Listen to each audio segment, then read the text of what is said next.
Everyone is part of a bigger story. It's a bigger story than you can imagine. It's a big story about a really big God.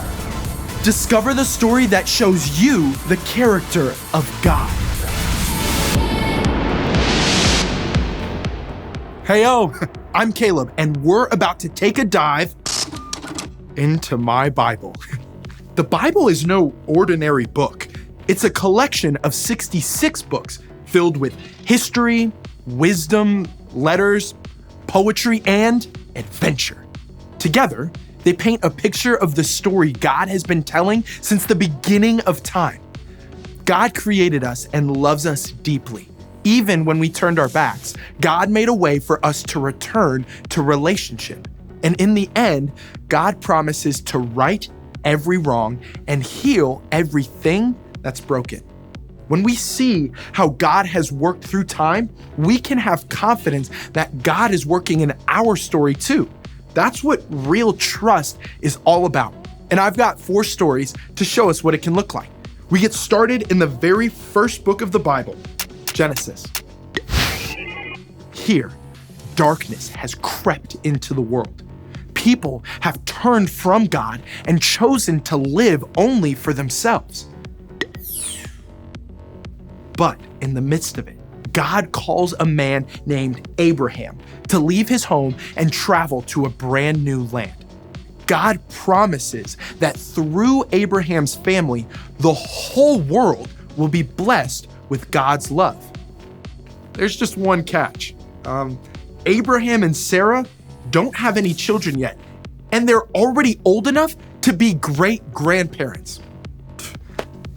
Time to slide ahead a few chapters.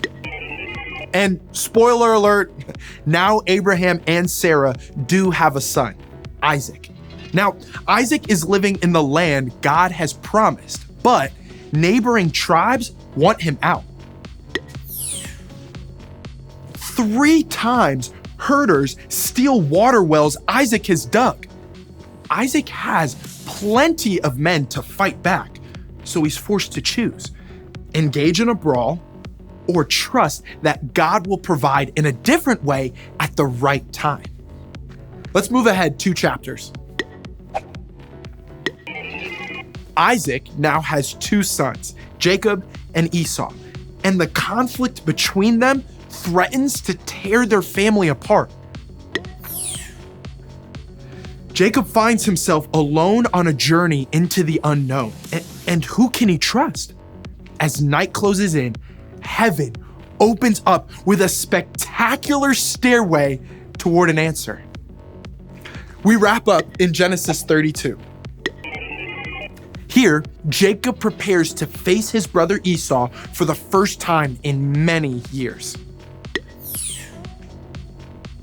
The brothers didn't part well, so when Jacob hears that Esau is approaching with 400 men, his stomach does a backflip. Now Jacob must choose to listen to his fears or call on the one person he can truly trust. Things may seem to be in constant motion around you, but when you look at how God showed up for Abraham, Isaac, and Jacob, you know you can place your confidence in God too. That's real trust. And I can't wait to see how it plays out in you and me.